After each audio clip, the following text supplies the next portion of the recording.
Welcome back to my another mini blog. तो आपण मैंने सब केमती अच्छा मुझे तो बहुत भल अच्छी। तो चलते स्टार्ट करें आज गोटे फ्रेश ब्लॉग। आज हूँ मो झीर जन्मदिन।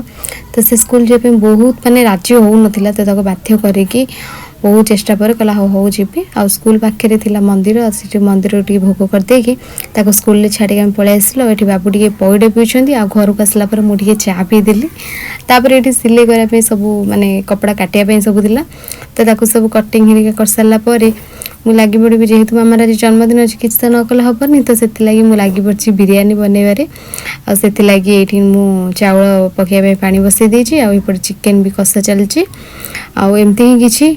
तो मो मामा को आपण मैंने बहुत सारा विश करूँ कैसे भल दिन पाठ पढ़ा पढ़ी करूँ आमती जन्मदिन पालन हो। तो ये देखो बिरियानी के डिलीशियस देखा हो सारापर एपट सब से सांग मान सब डाकी तार। तो ये केक कटा हो केक कटाई सारापर पाक ये आम खायापी भी देदेबू। तो से मैंने खाई सारापर आम भी खायापी बस पड़ू।